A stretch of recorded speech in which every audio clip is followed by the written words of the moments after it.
Hello world. Okay, here we are. Okay. They were on the screen. Yeah, that's right. So a little bit of a different format tonight. And I just put this panel together, and I got to thank Lex and Rachel for being here. They're absolutely terrific. Do this.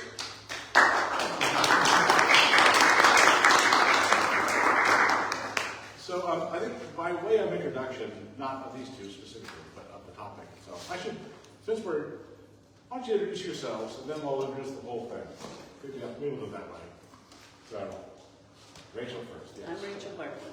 You've probably seen me here a time or two before. I've seen several of you guys.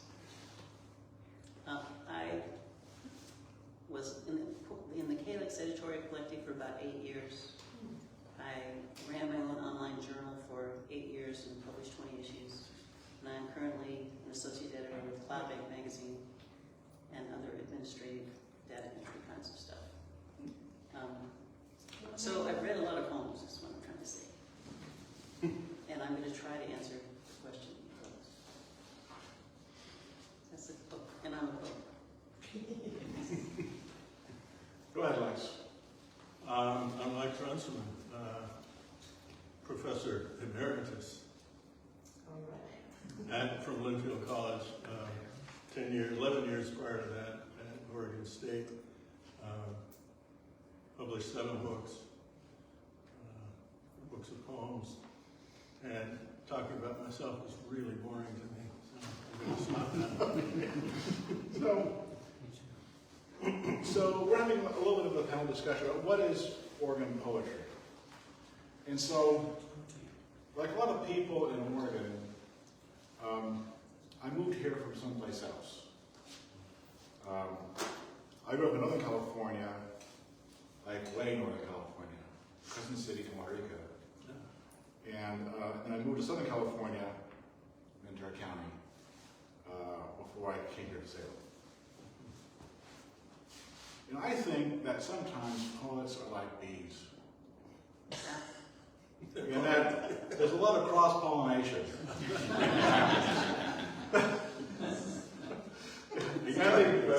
and they buzz. It might be.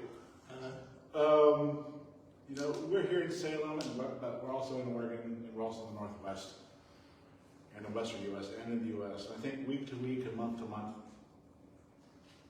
we add poetry, and it has a regional character, I think, and adds to, we are regional poets kind of in our town, and also when we kind of move out to Portland or wherever else. When we write, it's largely, you know, by ourselves, but I think that we create within the context of communities all the time.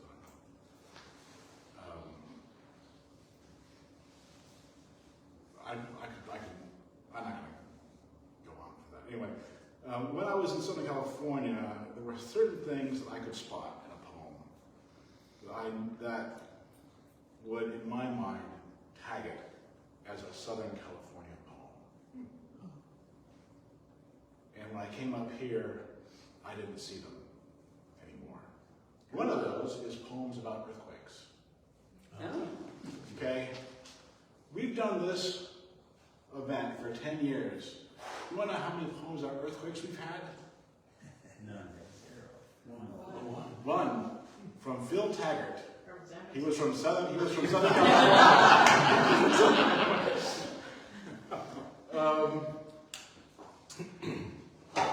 At open mics in Southern California, this is another thing I noticed, middle-aged women, divorced women specifically, have a poem that is entitled Dangerous Curves. I've heard that poem 8 times at least with that title. I don't know if it's like a thing.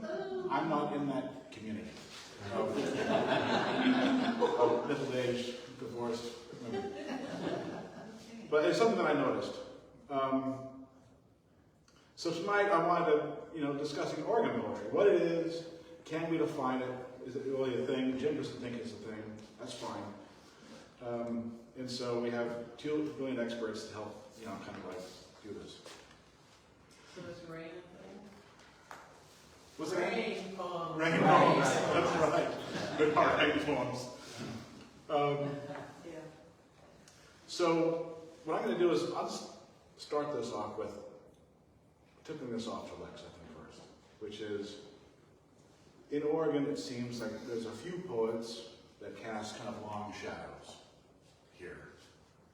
William Stafford comes to mind as probably being the biggest.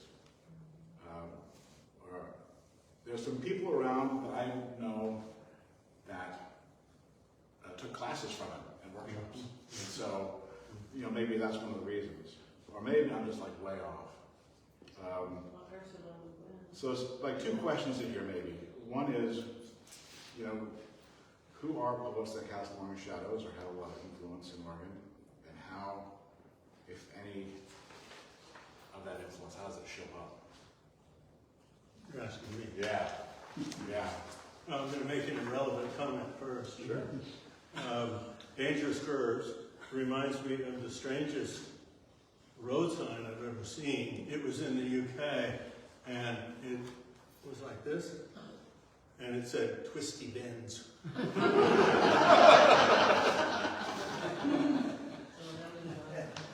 Yeah, a whole other genre. That's right. You all should go home. I'll do it too. If I'll go home, we'll write a poem called "Twisty Bends." Or hump in 50 feet. Oh, That's a sign. That's a sign in England. Don't tell Jim you want to go back to England. You shouldn't have said that. There is a caution sign in England, and it's got an older man leaning forward on a cane with a woman trailing behind him, and it means elderly crossing. But it looks like somebody's trying to pickpocket that old man. Okay. More to the matter at hand. Yeah, I think Stafford is by far the most influential, partly because of his poems and partly because of his books on writing. And partly because, well, Tim Stafford, his son, who carries the torch, publishes a poem every morning on Facebook. Every single morning. Unless he's out of town, and even when he's out of town, sometimes it's, I mean, he very rarely His misses. travel ones are great. Yeah, exactly. And that's what his dad did, you know, and that's,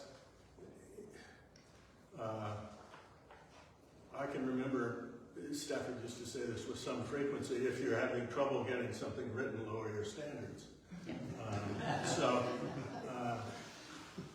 So that opens a very wide door, and there's a part of me that loves that. It loves the invitation of it, and there's another part of me that says, wait a minute, it's not that easy. But that's maybe a different discussion. And to find out that William Stafford, in fact, did quite a lot of revising, tells you something about what he didn't necessarily want to say too loudly or too often. But I think that Oregon poetry is more regional than it is Oregon.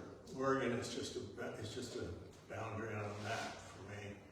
It's more Cascadia, which probably goes about as far south as Fort Bragg, maybe, something like that, and then goes up towards Alaska. And if that's the sort of range, pretty much right in the middle of it is Seattle. And Theodore Retke was hired by the University of Washington in 1947 to teach creative writing. Not exclusively, but that's part of what he did. And he started the creative writing program there. He died in '63, and I looked this up, I don't necessarily always have this memorized, but when he was hired in 1947, he was allegedly talking with his department chair, and they were talking about the courses that he was going to teach. And the department chair, again, allegedly said, well, we're not quite sure what to do with you, Ted. After all, you're the only serious practicing poet within 1,500 miles.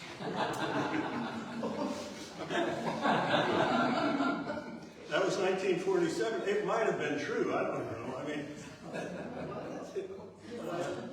but Rettke taught a whole bunch of people whose names you might recognize. Didn't teach Stafford, but he taught Richard Hugo. He taught James Wright. He taught Tess Gallagher, who was one of his last students. He taught Carolyn Kaiser. And I would argue that this University of Washington paperback, 1968, titled Five Poets of the Pacific Northwest, owes its existence to Theodore Rettke. David Wagner was also one of Theodore Rettke's students. Rettke was an interesting figure. I mean, you can read his poems, but if we're talking about influence, it's more than just the poems, it's presence. It's, and up until the internet age, presence was much more important than it is now. Now you can essentially be present with almost anybody, anywhere, even some people who've been long dead. Not William Butler Yeats. Don't look up William Butler Yeats and hear him recite Innisfree. It will put you off from that poem forever. I will rise and go now and go to Innisfree. Stop. It's his poet voice, that's right. Yeah. But presence really mattered before then, I think. And Rettke grew up in Michigan, in Saginaw, Michigan. But he had connections in the East Coast. He knew Robert Lowell. He knew Dylan Thomas. They were friends. So for me, if New York's over here, and we're over here somewhere, there's Michigan. And Rettke looks in both directions. And his poems, I think, were influenced, well, by any number of people, just like anybody's in this room are influenced by any number of people. But he brought a lot of, one better way to say it, baggage, influence, knowledge to University of Washington, and then by extension to any number of students. Many of whom became well-known writers, many of whom actually went on to become good teachers. I was a student of Richard Hugo's. Who never mentioned Ted Rettke, almost never, unless you could manage to corner Dick in a corner and ask him to talk about what that experience was like. But mostly he didn't. So I think we're influenced by some of that, even if we don't know it. There's one other aspect of Rettke that I think is important. He started, like lots of people in his generation, he started writing very tightly formed sonnets, rhymed poems of one kind or another. And he abandoned it at about the same time that lots of other people did, post-war. And by the time he got to University of Washington, he's very rarely writing in that format anymore. In fact, he's really writing in a kind of ecstatic format that requires, from him at least, requires multiple sections, some of which make sense independently, some of which don't. They're elliptical, but often they're set in a recognizably Pacific Northwest environment. Meditation at Oyster River, for example, which is a river in Washington. So he's starting to make place-based poems. If want to push it even farther back, we can blame William Wordsworth. We can, because prior to that, what you were supposed to be writing was either religious poems or quasi-mythical ones, but not poems about yourself. That was not, that was just not what you should do. Wordsworth decided that he was going to write an epic, and he was going to write it all about his own growing up. And so, any of you who have possibly written a poem about your childhood, well, the sanction for that came not from Homer, not from Sappho even, but from Wordsworth. Okay, I'm going to be quiet now. Well, something that I'm hearing from this is a lot of people who are in Oregon chose Oregon. Mm-hmm. So they chose this place. And it follows to me then that they would write about this place and would captivate them. I would not be able to tell you about an Oregon poet unless they started mentioning specific place names. But that's in all the reading that I have done. I don't go, oh, that's an Oregon poet. I don't have any profile for an Oregon poet. But I do think there are a lot of poets who chose to be here, myself included. I spent 25 years up in Alaska, and before that I was in West Virginia. And Alaska and Oregon were the two places I thought would be acceptable after living in West Virginia. And been here for about 20 years, 22 years. That when you do choose the place, it's because you noticed it, and so that's naturally going to be in your writing. But I don't think we're all poets of place. It's just some poems are poems of place. Since you kind of mentioned that, I wanted to kind of follow up with you, Rachel, which is, you know, because you mentioned like place and maybe a little bit of nature. It's not unusual for poets in Oregon, I've noticed specifically, even in Portland and more urban areas, to have Oregon's landscapes appear in their poetry. And so, with all the reading that you've done for the different, do you find that's true, or are we imposing that on? I think, again, I would say it's poems of place, not poets of place. There are a lot of poems of place, because there's a lot of remarkable places here. But, you know, someone from Taos is going to say the same thing. Someone from Taos is going to say the same thing, or from the prairies of Kansas, they're going to say this is the place to write about. So, but I think there is attachment to place. Just, I wouldn't say, I wouldn't lump poets into that category. I mean, Sandy Mason's is one of her anthologies. She, over the last 2 years, I think it's been 2 years, she had 2 anthologies, one on the grace of Oregon rain. All the poems were about rain, which was very Kesey-esque. And this one about the horizons of Oregon. So she invited people to pull out their poems of place. And I didn't have any for this one. I didn't have any to pull out. So it's not all of us. I call myself Oregonian. Now this is a more recent anthology that has come in my hands and is going to go public in May, I think. Stephen Scher and Michael Spring put it together. And he pulled together poets from loosely the Corvallis area, also kind of bled into farther north and a little further south. We're all pictured on the front. Kind of fun. I find it unique. I don't find place to be the predominant theme. As valuable as it is, I think it's a very valuable touchstone, but it's not the identity of the poet necessarily.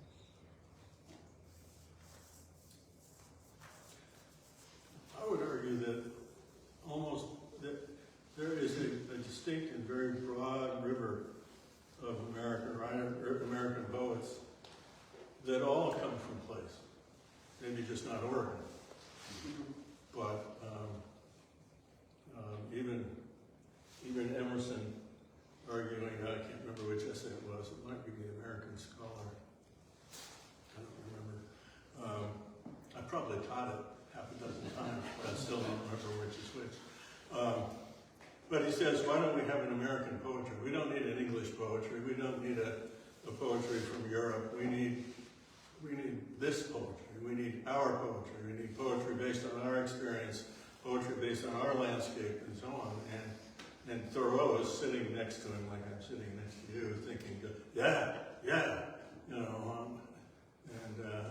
I'm going to go out to Walden Pond and live for a couple of years.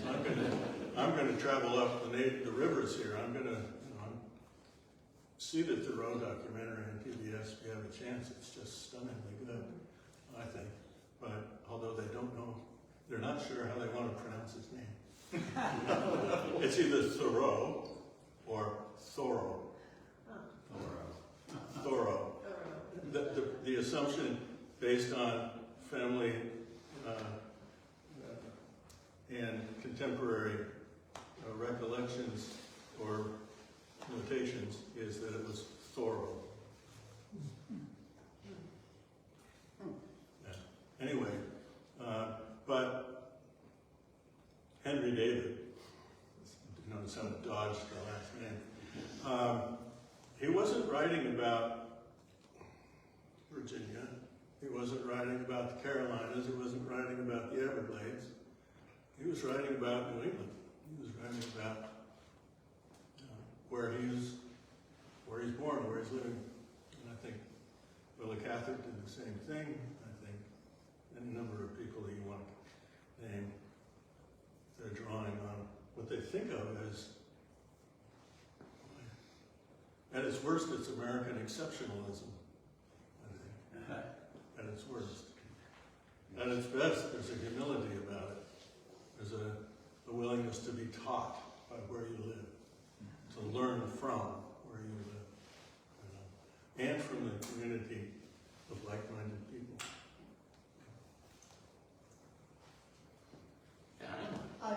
This is very interesting. I was born in Iowa. I only lived there for 7 years. I went to school in Nebraska. Went to Nebraska, went to University of Nebraska.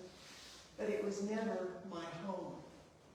I never belonged there. That's interesting. Not that I didn't appreciate the beauty of the prairie and the sand hills, which a teacher in California told me was desert, and I said, no, it's not. There's water there. He said, no, it was called the Great American Desert.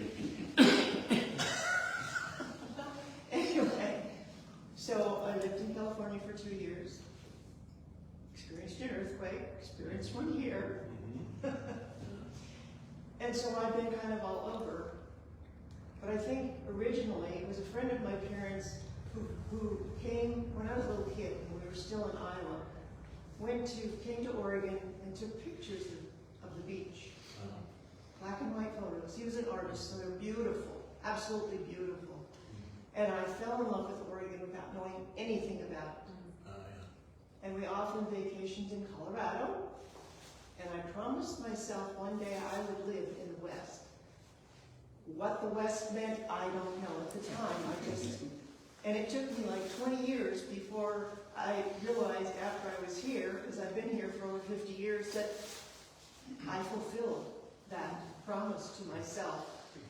This is where I belonged. This is where I always was coming. And I have to also add that when I don't know if I was high school or college, I heard a recording of Dylan Thomas reciting something. I don't even remember what it was.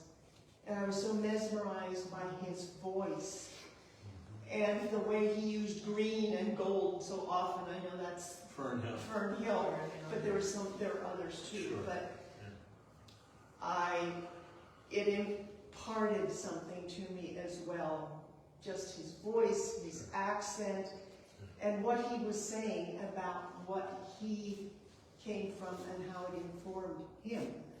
And I found that same thing informs me here. And I lived in Salem for 30 years, 20 years, I don't know, now I live in the country. And I'd never lived in the country before, even though I came from the Midwest, I was always a city girl. And now I'm in the country and I can't imagine coming back. to the city. Because what I see is green and gold every day, surrounded by trees. And this time of year, all I see are trees because they've all leafed out. But it's like a dream come true. And that's, I do write about it, but that's not all I write about. But it talks to me. I also write science fiction novels. So there are no trees in space. Your poetry often is about the beauty around you. Yes, yes, it does inform me. And I embrace that. And I'm thankful for it every day. You raise an interesting question, which I think is also primarily American, but almost exclusively Western too, and that is the notion of finding home. We were on an island in the Outer Hebrides once in Ireland, and it was the only hotel for several miles in any direction. And there was an elderly Irish woman walking down a hall on the second floor, and she had a pretty good sized suitcase that she was rolling towards a set of stairs because there was no elevator. And I caught up with her and I said, would you like me to carry this down the stairs for you? And she, in her inimitable Irish accent, which I cannot reproduce, said, oh, Laddie, that would be marvelous, or something to that effect. And I carried this down, and she wanted to talk to me for a minute. And she asked me where we were going. And I said, our next stop was London. And she said, oh, you'll not like that. And, you'll not like that. And I said, and she said, where have you been on the island? And Lewis and Harris, it's one island, but it's got two sections. And I said, well, we've been, and I named a few places. I said, we hadn't gone up to the northernmost tip, which I sort of had wanted to do just to see it, just to see what it looked like. And I asked her if she'd seen it. And she said, oh, that's 20 miles away. Why would I know where I don't know? So she'd lived her 80-some years within about a 15-mile radius. And that was her community, and that was plenty enough for her. That was home for her. But if you go on in your own ancestry somewhere, you're going to find people who came this way looking for home. Yes. Yeah, we were talking about that before the story, about how people spread out all over the world. Yeah. Ancestors from everywhere.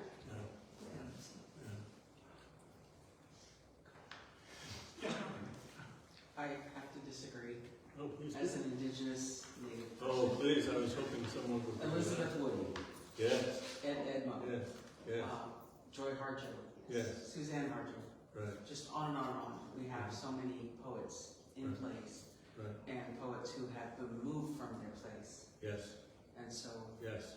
we, as anybody here who's heard me read, I share those perspectives. Good, I myself, my people are from the Great Plains. sure. We were invited at gunpoint to live in Oklahoma. Why else would you live there? We don't know why anyone stays. Yeah, right. You're right. If you've been there, you know. But yeah, so it's also a cultural perspective. Oh, sure. And I love what you said about why don't we have poetry from here? Because for a long time I was trying to get my stuff published, and I kept getting rejected from this one particular entity, and I finally said, what am I missing? And the advice was study European styles. I was like, no, thank you. I have my own voice. Well, that's marvelous as an example too, because it suggests something that is deep-seated and lingering. Yeah. And that is a kind of either ignorance of unwillingness to confront your voice, Joy Harjo's voice, any number of indigenous writers. It's painful, or guilt-inducing, or Annoying.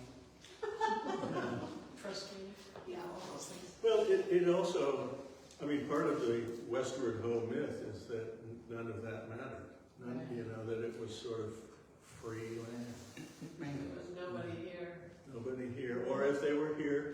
weren't Christian, they didn't speak English. And so therefore, I mean, this is right back to Massachusetts Bay Colony. They were savages. Yeah. They didn't even plant their crops in rows. Yeah. But actually that was a justification at some point of why people ought not to be taken seriously as human beings. It's terrifying. I'm glad you brought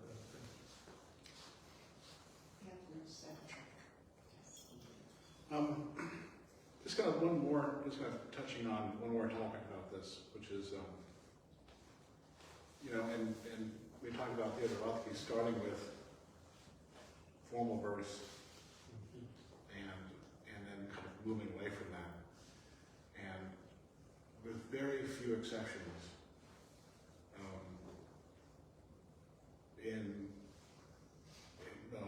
maybe it's just everywhere, but not a lot of formal verse. But I was wondering if in Oregon or Cascadia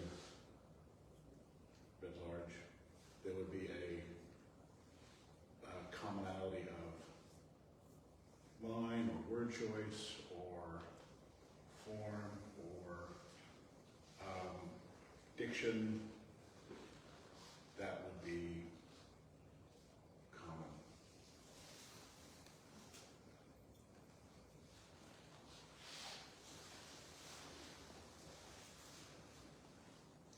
Sure haven't seen Place names, this. the inclusion of place names.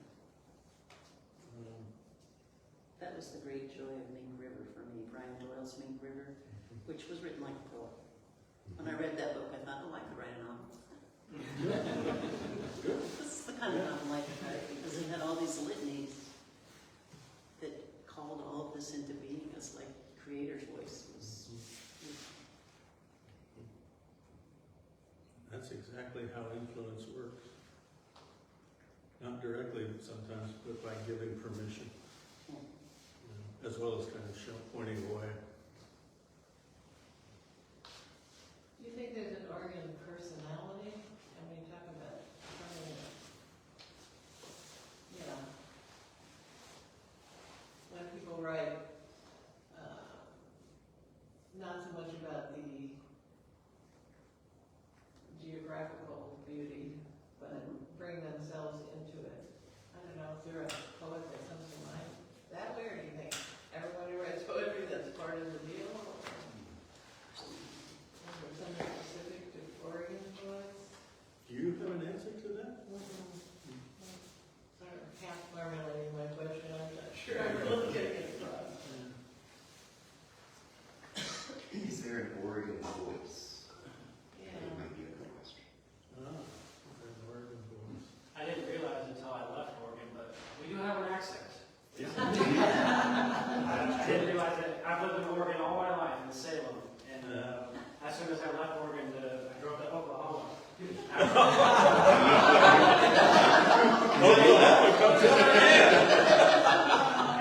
get caught every day I stay in Oregon. So. We do have an accent. We do have an accent. Yeah. I've got a few half-baked theories. In terms of landscape, I think Pacific Northwest has a different relationship with the Pacific Ocean than our friends to the south. And also to the east, when we get beyond the mountains. I think there's a sense in Oregon, regardless of where you come from,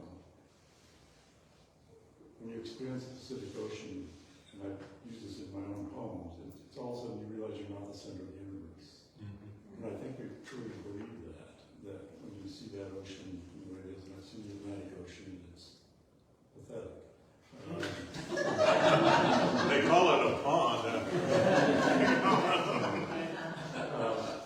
But the other thing I've seen in lots of poetry, in fact, I thumbed through that the thing that the horizons just real quickly, and a couple of words came out. What particular with the Salem, that came out in a lot of poems, and I think there's a sense that I think we have a tendency, I think the landscape forces you almost to go back into yourself, and I think it's,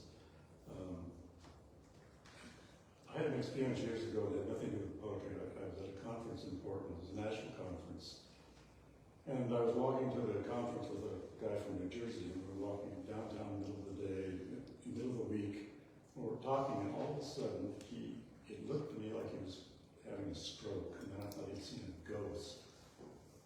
And I said, what's the matter? He said, it's so quiet. There's no sound, there's no horn honking, there's no... I'm from New Jersey. I've never thought about that in terms of the size of that town, but I've been in some large cities since then, and it's unique. Anyway, it's just random things. So we had one last topic we wanted to get to. This is one that Dale was gonna talk about, but she's not here, so I get to talk about it.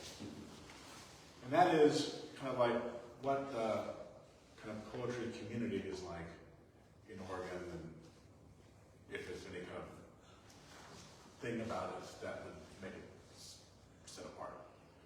And so,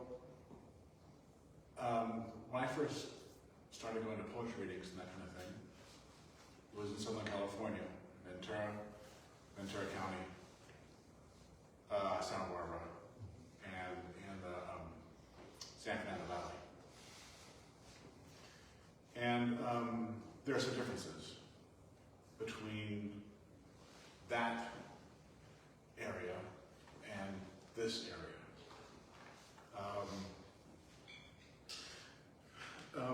Let's see here, aside from, some of the things I talked about before, I find that in Oregon, poets are generally a little more supportive of each other. Generous is the word I was thinking. Generous would be a good word. In Southern California, it was a little bit competitive. Yeah.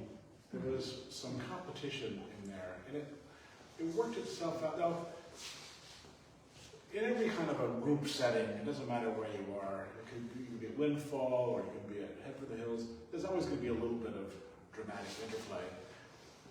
The way it worked out in that area, that part of Southern California, was there were people that would look who was reading on the open mic list and position themselves towards or away from other people. I had people who were in the room when a certain poet would come out to the open mic. They would leave, and when they were done, they would come back.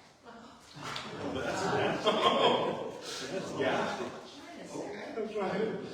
And one of those poets, he was an excellent poet, and his name was Michel Engelbert, who was absolutely brilliant. A little bit high-strung, but he was brilliant. But the deal was, he would always come on the open mic sheet after me. After me, every single time. On purpose? Yeah. And we had become acquainted, and we were, friendly. And so I asked him why he says, I always like a nice opening act.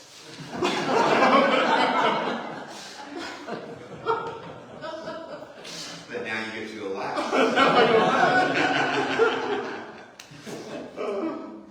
Well, you know what I've noticed about Oregon poets, and I've studied them from I think we have an anthology written by Lindy Lynch? I can't remember the name. Ingrid Lee? Yeah. Yep. So I studied that anthology because I was writing an article for the Statesman Journal. So I had to drill down a little bit. And, I love Oregon poets, but I think that we're all from someplace else. We are all strangers here, usurpers here. And I think we still, even if we're, been around a while, we still operate in a landscape silence. And you know, poets have to fill the silence. That's why we're poets. And you're either going to write a song or you're going to create words that sing to you or sing to other people. And I think that you're right, you go to another place and then you arrive here and suddenly like the silence around you just makes you want to be more human. You are aware of your humanity more than if you're with, thousands of other people. Because I remember my dad, the reason I ended up in Oregon is that my dad was drafted. He was 23. And they sent him, among many places, to Klamath Falls. And he was smitten. And that was it. When he retired, many years later, he bought land in Berlin. And then all of us kind of ended up here. And that was it. He was in a place, and he was from San Francisco. A family of 6. He was used to dense population of people. And he went to, Klamath Falls in Berlin and was smitten. And I think it was this silence around him. And he's not a poet, but I think he reacted like a poet would. And I became a poet here in Oregon. It never occurred to me to be a poet before that. I think another way to look at the question of our feeling like we have more of a community sense is to recognize the 2 really strong writing communities in the state. The OPA, the Oregon Poetry Association, and the Willamette Writers are both strong and long-lasting organizations. And also we have the Writing Project, the Urban Writing Project at several colleges that encourages teachers to regard themselves as a writer in the classroom of writers, and that's growing more writers. And it's a community of writers. It isn't a competition. It isn't like, I'm going to tell you how to do this. It's like, we're all doing this. So I think that all 3 of those trickle down and add to more fellowship. Yes, Victor. So I'm relatively new to poetry. If I wanted to get into Oregon poetry, which poets would you guys recommend? Well, you can't go wrong with reading some William Stafford, but you can't go wrong with reading some Elizabeth Woody either. No, that's, yeah. I mean, start with the poet laureates, Yeah. one by one. They're each really unique, Yeah. but would give you a broad flavor of some of the things that are That's possible. good. That's good. Yeah. Thank you. All right. Yeah, Emily. Having done several anthologies, my husband became a publisher, and he said, "Let's do an anthology."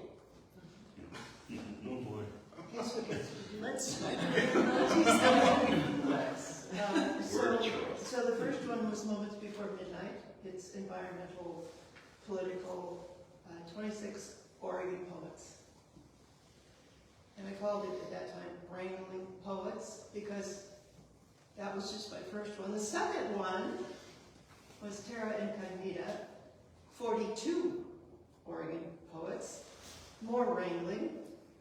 I've met lots of Oregon poets. And since then, we've done Resurrection of Trees, which was just a year ago, and I'm currently working on another. What I notice most about Oregon poets is they're very independent. They do not plant their crops and groves. Sounds like a title of another book. That's the next one. All right, well, I was going to wrap this up. Thank you, Lex, and thank you, Rachel.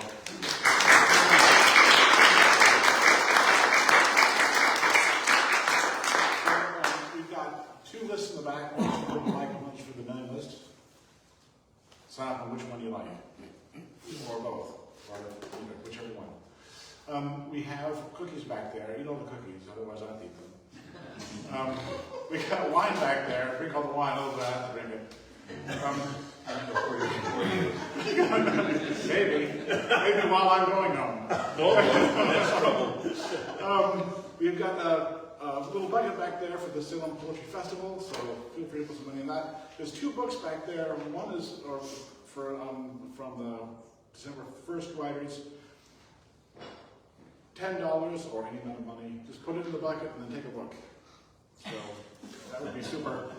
And so we'll take a little break and then have the open mic. And next week's Yes. Mark,